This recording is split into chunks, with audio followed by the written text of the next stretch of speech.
Et si Daenerys n'avait pas brûlé Port-Réal? Un seul choix, un seul instant. Un dragon tourne au-dessus de Port-Réal. Les cloches de la reddition résonnent dans les rues. La ville attend les flammes, mais elles ne viennent jamais. Dans un autre monde, Daenerys Targaryen a tout brûlé. Elle est devenue la reine des cendres, la reine folle réincarnée.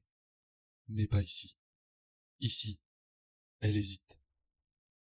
La guerre est gagnée, la ville est à elle, mais la clémence a un prix. Car la clémence ne met pas fin au jeu des trônes, elle en change seulement les règles. Voici l'histoire de Daenerys Targaryen, la reine qui a conquis sans le feu, et de Jon Snow, l'homme qui a essayé de la sauver, et qui a échoué. La salle du trône du Donjon Rouge est silencieuse. Les bannières dorées de la maison Lannister flottent encore au-dessus. Mais elles ne signifient plus rien à présent. La reine qui a régné depuis cette salle pendant des années est agenouillée en son centre, enchaînée. Cersei Lannister, le lion de Castral Rock, la reine des 7 royaumes, a tout perdu. Tout. Ses armées ont disparu, ses alliés sont morts, sa famille n'est plus. Jaime Lannister, le seul être qui l'ait jamais aimé sincèrement, est mort de ses blessures, après la bataille contre Ron Greyjoy. On l'a retrouvé parmi les débris près de Père Dragon, son épée encore en main. Il s'est battu pour elle, il est mort pour elle, mais au final, elle est seule. À présent, elle s'agenouille devant Daenerys Targaryen, la femme qu'elle a autrefois méprisée, celle qu'elle appelait une envahisseuse étrangère, la femme qui lui a tout pris. Tyrion observe depuis les côtés. Son visage est impassible, ses émotions enfermées derrière des yeux fatigués. C'est le moment qu'il attendait, mais il n'en retire aucune satisfaction. Le procès a été rapide, ses crimes indéniables, mais Daenerys, désireuse de prouver qu'elle est une souveraine juste, a choisi de ne pas l'exécuter. Des exclamations de surprise se répandent dans la salle. Vergris reste impassible, mais la tension dans ses épaules le trahit. Les Immaculés échangent des regards incertains. Même Jon Snow regarde Daenerys surpris. Mais Cersei sourit. La clémence, la seule chose qu'elle n'a jamais accordée à ses ennemis. Et pourtant, on vient de lui offrir. L'exil. Une vie dans les ruines de Castral Rock, dépouillée de son pouvoir, condamnée à l'oubli. Un sort pire que la mort. Être oublié. Disparaître dans l'insignifiance. Mais le destin n'est pas si clément. Cette nuit-là, dans les couloirs silencieux du Donjon Rouge, les ombres bougent. Une torche vacille, à l'extérieur de la chambre de Cersei. Elle est assise seule, fixant le vide. Puis des pas. Lents, mesurés. Une silhouette entre dans la pièce. Elle plisse les yeux dans la pénombre. Puis elle émet un hoquet de surprise. Un homme se tient devant elle. Ses cheveux dorés brillent à la lueur du feu.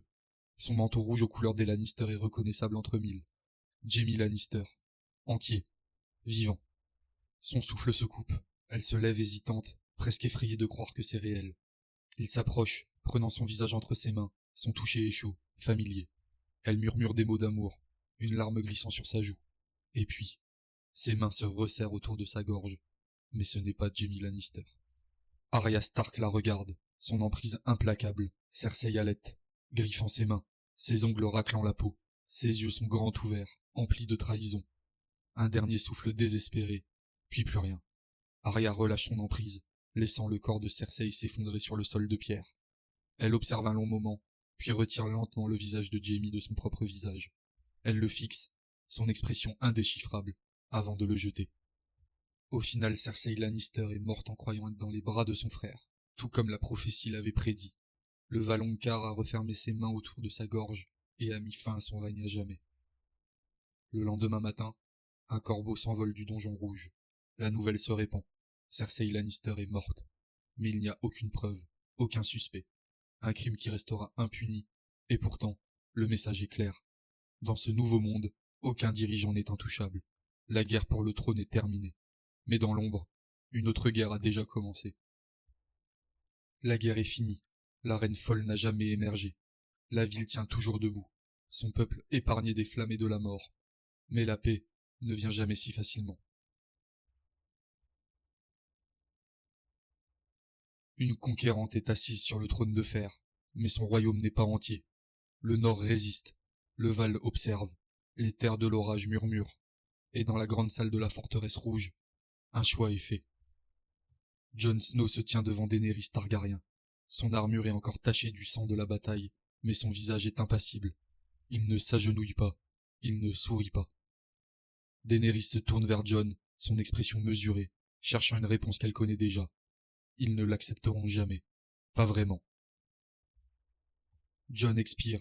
Sa voix est prudente, posée. La vérité est inévitable. Ils la craignent. Un instant, le silence s'installe entre eux. Puis quelque chose brille dans les yeux de Daenerys. Ses yeux. Quelque chose de sombre. Quelque chose de certain. Aegon le Conquérant avait été craint. Et sa dynastie avait duré des siècles. Peut-être que la peur n'est pas un fardeau, mais une arme.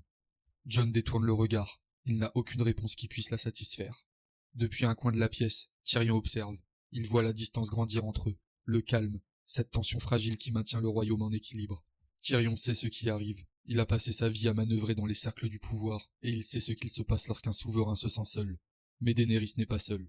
Pas encore. Le lendemain matin, dans la salle du trône, les seigneurs et nobles se rassemblent. Les Immaculés montent la garde. Les Dothraki observent depuis l'ombre. Et Daenerys, vêtue de noir targaryen, se tient devant eux tous. Sa voix est ferme, impérative. Le royaume doit être uni. Elle se tourne vers Jon. Pour la première fois depuis la fin de la guerre, elle sourit. Le pouvoir doit être consolidé. Les alliances doivent être forgées, non seulement par la guerre, mais aussi par le nom, par le sang. Et ainsi, elle prend sa décision. Elle prendra un roi pour régner à ses côtés. Des murmures parcourent la salle. Jon ne bouge pas. Il s'y attendait. Il savait que cela allait arriver. Daenerys lève leurs mains ensemble. Une démonstration publique d'unité. Pour certains, c'est une promesse de paix. Pour d'autres, un avertissement de ce qui les attend. Vert Gris reste silencieux, son regard fixé sur Jon. Il ne lui fait pas confiance. Il ne l'a jamais fait. Tyrion baisse légèrement la tête, plongé dans ses pensées. Il espérait que cela apaiserait Daenerys, qu'elle verrait cela comme un chemin vers la paix. Mais il sait mieux que ça. Il sait que toute alliance forgée dans le feu court le risque d'être consumée par lui. Loin de la forteresse rouge, au-delà des eaux vertes du Trident, au-delà des collines ondulantes du Conflent, une autre guerre commence. Pas une guerre menée par les épées et les dragons, mais par des lettres et des murmures, par la loyauté et la défiance. Dans la grande salle de Winterfell, Sansa Stark se tient devant ses bannerets. Un feu crépite derrière elle, projetant des longues ombres sur les anciennes murailles de pierre. L'atmosphère est tendue. Un corbeau est arrivé du sud, portant la nouvelle de la victoire de Daenerys, la nouvelle du mariage de Jon Snow. Les seigneurs du Nord murmurent entre eux. Tous pensent la même chose. Jon Snow, l'homme qu'ils avaient nommé roi du Nord, a de nouveau plié le genou. La voix de Lord Manderly brise le silence, tranchante d'indignation. Est-ce donc leur destin, s'agenouiller encore une fois devant une Targaryen? Ces mots sont amers, lourds du poids des générations perdues sous la domination du Sud. De l'autre côté de la salle, Lady Wenwood pince ses lèvres. Les Manderly échangent des regards inquiets. Et pourtant, plus que tout, l'absence de Lyanna Mormont se fait ressentir. Une voix qui aurait parlé sans hésitation. Désormais, un simple écho dans leur mémoire. Mais Sansa ne réagit pas. Elle laisse les mots flotter dans l'air, laisse la colère couver, les laisse ressentir leur propre mécontentement avant de le faire taire d'un simple geste. Lorsqu'elle prend enfin la parole, sa voix est ferme, inébranlable. Jon Snow est son frère. Elle lui fait confiance de toute sa vie. Mais il ne porte pas le nom des Stark, et il n'a jamais été destiné à régner sur le Nord. Des murmures parcourent les seigneurs. Certains hochent la tête en signe d'accord, d'autres hésitent, incapables d'abandonner leurs doutes. Sansa avance d'un pas, son regard balayant l'assemblée, imposant sa présence non pas par la force, mais par la certitude. Puis, Lord Manderly parle à nouveau. Sa voix est plus douce cette fois, mais tout aussi résolue. Il rappelle les mots prononcés autrefois par une jeune fille fougueuse, un rappel de qui ils sont, de ce à quoi le Nord a prêté serment.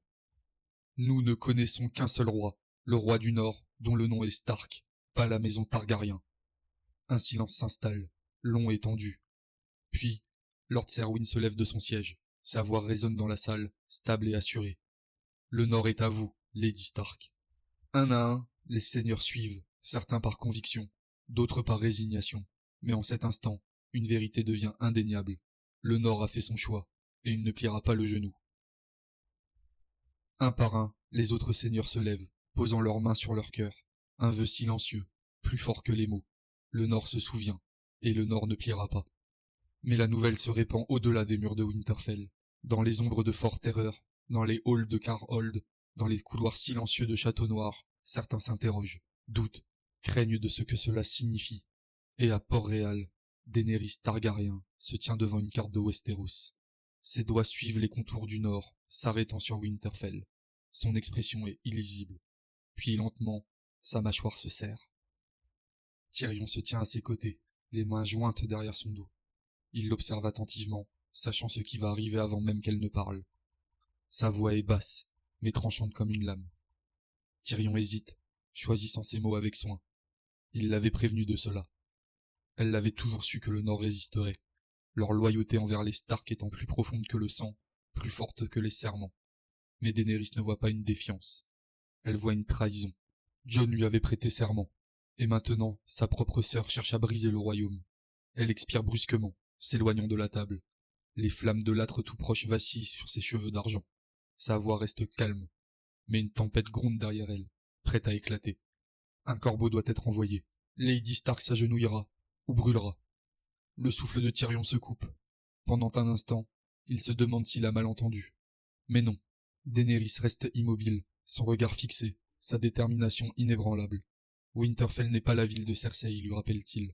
Son peuple n'est pas gouverné par la peur. Un dragon au-dessus de leur mur n'inspirera pas l'obéissance. Il ne fera qu'engendrer la guerre. Lentement, Daenerys se tourne vers lui. Ses yeux sont froids, tranchants comme l'acier valyrien. Si la peur est la seule langue qu'ils comprennent, alors elle leur fera comprendre.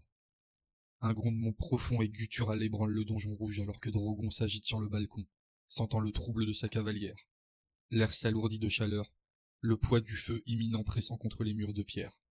Tyrion déglutit, ses doigts se resserrant derrière son dos. Il doit avancer prudemment maintenant. La peur n'est pas la voie pour régner, lui dit-il. Mais Daenerys avance. Sa voix est basse, mais elle écrase l'air entre eux. Elle régnera. Tyrion ne dit rien. Il le voit maintenant, le feu dans ses yeux, le même feu qui a autrefois consumé son père. Il se détourne, expirant lentement. Ce n'est pas terminé. Pas encore. Pendant ce temps, au-delà des murs de Winterfell, un cavalier solitaire avance rapidement à travers la forêt enneigée. Capuche baissée, cape flottante, une dague à sa ceinture. Arya Stark rentre chez elle. Elle a quitté Port-Réal avec du sang sur les mains. Elle le sait mieux que quiconque. Quand un souverain se sent menacé, le sang se paye toujours par le sang. La guerre pour le trône est terminée. Mais la guerre pour le Nord ne fait que commencer. Les bannières de la maison Targaryen flottent au-dessus de Port-Réal. La ville est à elle. Le trône est à elle. Mais le royaume lui échappe. Dans les couloirs du donjon rouge, Daenerys se tient au-dessus de la grande carte de Westeros. Ses doigts effleurent Winterfell en traçant les contours. Elle ne parle pas, mais son silence est lourd, pesant, délibéré, dangereux. Puis sa décision est prise. Drogon volera jusqu'à Winterfell. Elle ira elle-même. Sa voix est calme, mais sous cette tranquillité couve le feu. Jon l'entend. Tyrion le perçoit. Un avertissement silencieux, prêt à s'embraser. Tyrion se raidit, les mains fermement croisées derrière son dos. Mais c'est Jon qui avance le premier. Un seul mot tranche dans l'air de la salle, ferme et sans équivoque. Non. La pièce se fige, le regard de Daenerys se verrouille sur le sien. Et pendant un long moment tendu, personne ne parle. Ce n'est pas ainsi que l'on gouverne, lui dit-il. Ce n'est pas ainsi que la paix est maintenue. Sa mâchoire se serre. Lentement, elle expire, de façon mesurée et tranchante. Elle avait épargné Port-Réal. Elle avait fait preuve de clémence. Et c'est ainsi que le royaume la remercie. Par la défiance, par la trahison, combien de fois doit-elle tendre la main avant de la refermer en un point? Jon soutient son regard, sa voix plus basse maintenant, mais tout aussi assurée. Le Nord n'est pas son ennemi. Donne-leur du temps. Laisse-leur apprendre à lui faire confiance. Ses yeux scrutent son visage. La flamme en eux vacille, juste un peu. Au-delà du balcon, Drogon bouge, agité. Mais le moment passe.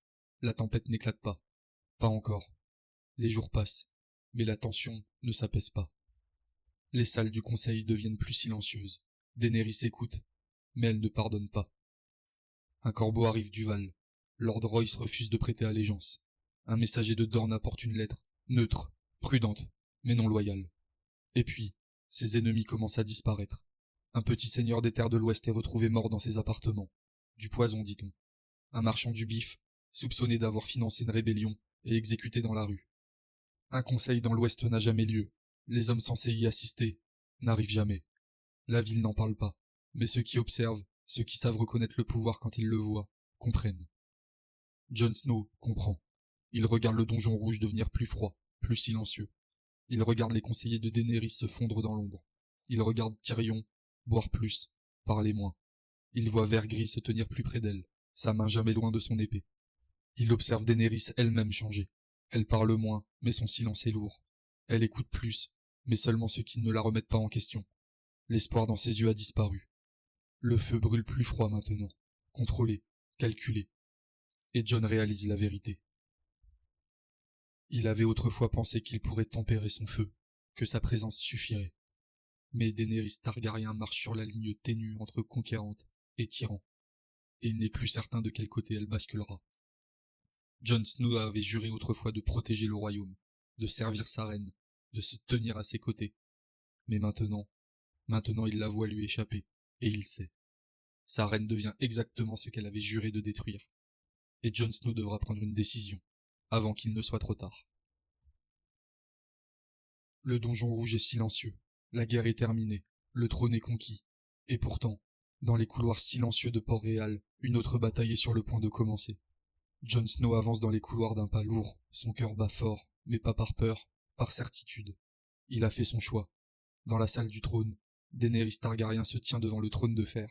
Ses doigts effleurent l'acier froid, glissant sur le métal tordu, le siège de ses ancêtres, le rêve de son lignage, la destinée pour laquelle elle s'est battue. Et pourtant, ce n'est pas comme elle l'avait imaginé. Derrière elle, des pas résonnent dans l'immense salle. Elle ne se retourne pas. Elle n'en a pas besoin. Jon Snow est là. Sa voix est douce, presque lointaine. Elle avait cru qu'être ici aurait une signification, que la victoire ressemblerait à un accomplissement. Mais alors qu'elle fixe le trône, la réalité s'impose. Il est vide. Enfin, elle se retourne.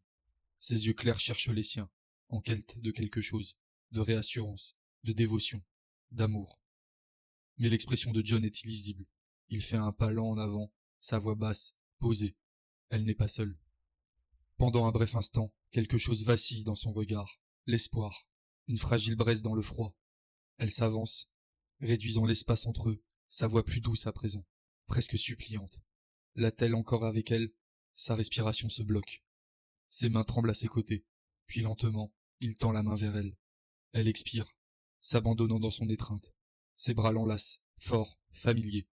Pendant un instant, il n'y a qu'eux, une fille née dans la tempête, et un garçon élevé dans le froid. Pas de trône, pas de guerre, pas de trahison. Mais Jon Snow a toujours su que l'amour et le devoir ne marchent pas sur le même chemin. Puis, Daenerys se fige, son corps se tend, ses mains s'accrochent à sa tunique, ses doigts s'agrippent, désespérés. Elle recule légèrement, juste assez pour le regarder. Les yeux de Jon sont vitreux, emplis de chagrin. Entre eux, une dague. Une seule lame, profondément enfoncée dans sa poitrine. Une respiration faible. Ses lèvres s'entrouvent. Mais aucun mot ne vient. Elle était sa reine. Mais il avait juré de protéger le royaume. Ses doigts se resserrent autour de son poignet. Puis, ils se détendent. Elle expire un dernier souffle. Et la reine dragon n'est plus. Un rugissement ébranle les murs. Un son de rage, d'agonie, de quelque chose de bien plus profond. Drogon atterrit à l'extérieur de la salle du trône, ses yeux dorés se posant sur Jon Snow. De la fumée s'échappe de ses narines. Sa respiration est lourde, lente. Jon s'agenouille aux côtés de Daenerys, son corps sans vie dans ses bras. Il ne bouge pas, il ne parle pas, il attend simplement. Drogon avance, baissant la tête. Ses immenses griffes raclent le sol de pierre. Il renifle sa cavalière déchue. Il la pousse du museau, une fois, deux fois, mais elle ne se réveille pas. Et Drogon comprend. Sa tête s'incline vers le trône de fer, cette chose qui l'a mené ici, cette chose qui l'a prise loin de lui. Son corps se tend. Puis, le feu. Une explosion de flammes de dragon engloutit le trône. L'acier gémit, fond, se tord, s'effondre en une ruine en fusion. Quand le feu s'éteint, le trône est disparu. Il ne reste que des cendres et des braises. Drogon se tourne vers Jon une dernière fois. Il n'y a pas de haine dans ses yeux, seulement de la perte. Puis, d'un grand battement d'ailes, il saisit le corps sans vie de Daenerys dans ses griffes et s'élève dans le ciel. Plus haut, jusqu'à ce qu'il disparaisse au-delà des nuages. Jon Snow s'agenouille dans les cendres d'un rêve. Il ne pleure pas, il ne parle pas, car certains choix ne méritent pas de mots. Des pas résonnent au loin, les Immaculés arrivent. Les portes de la salle du trône grincent en s'ouvrant, et Vergris entre. Il voit Jon, il voit le sang sur les mains de Jon. Jon Snow a sauvé le royaume. Mais maintenant, il doit répondre de son crime. La reine est morte, le dernier dragon s'est envolé, et les 7 royaumes sont à nouveau sans dirigeant. La forteresse rouge est silencieuse, mais le monde ne l'est pas. Les corbeaux prennent leur envol. Le Nord reçoit la nouvelle en premier. Sansa Stark se tient au sommet des remparts de Winterfell, le message entre ses mains. Elle le lit une fois, puis 2 fois. Ses doigts se resserrent autour du parchemin, mais son visage ne trahira rien. Dans les salles de Viveseg, du Val et des terres de l'orage, les seigneurs murmurent. Certains appellent Jon Snow un meurtrier, d'autres le nomment héros, mais aucun d'entre eux ne sait ce qui va suivre. Et à Port-Réal, Jon Snow ne parle pas alors qu'il est emmené dans la salle du trône enchaîné. Vergris ne lui permet pas de plaider sa cause. Il n'y a ni procès, ni jugement, seulement le silence. Les rues de Port-Réal l'observent, tandis que leur soi-disant roi est traîné à travers la ville. Mais personne n'acclame, personne ne maudit. Ils ne font qu'observer. Le conseil est convoqué. Les seigneurs et dames de Westeros se rassemblent une dernière fois, non pas pour couronner un nouveau roi, mais pour décider du destin du royaume. Tyrion Lannister se tient devant eux. Son visage est marqué par l'épuisement. Sa voix est prudente, mais ferme. La roue est brisée. Daenerys croyait pouvoir la briser par le feu et par le sang.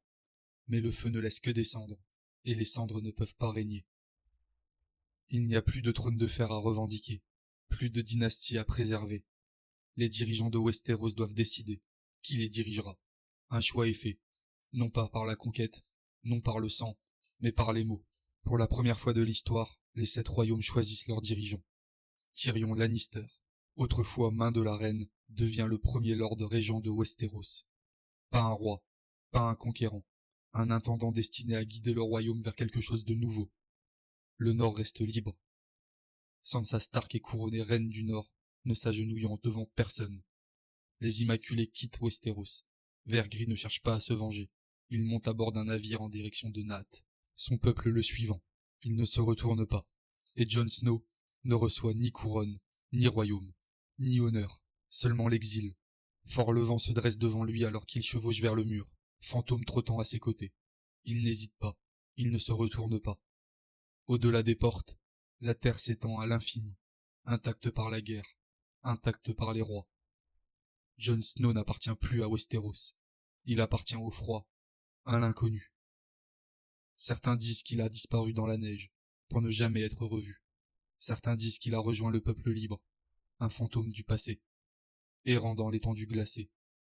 Mais d'autres murmurent qu'il marche encore sous les aurores boréales, plus loin que tout homme avant lui. Jon Snow est une légende maintenant, pas un roi, pas un héros, juste un nom porté par le vent, s'effaçant dans le froid. Et ainsi, le dernier chapitre s'écrit. Le trône de fer a disparu, le royaume est changé, la reine des dragons n'est plus qu'un souvenir. Mais était-ce le bon choix? Jon Snow a choisi le devoir plutôt que l'amour. Il a arrêté Daenerys avant qu'elle ne devienne un tyran. Mais si elle avait vécu, aurait-elle pu régner? Aurait-il pu la sauver? Ou était-elle destinée à tomber? Et qu'en est-il de Westeros? Un nouveau monde commence. Un monde sans dragons, sans lignée, sans feu et sans conquête. Mais est-ce vraiment un monde meilleur? Jon Snow a-t-il fait le bon choix? Dites-nous en commentaire. Auriez-vous fait la même chose? Ou auriez-vous essayé de trouver une autre voie? Et si vous avez apprécié cette plongée dans une histoire alternative de Westeros, n'oubliez pas de liker et de vous abonner. Cela nous aide à vous proposer plus de contenu comme celui-ci, et à maintenir le feu de la discussion allumé. Activez les notifications pour ne jamais manquer le prochain chapitre.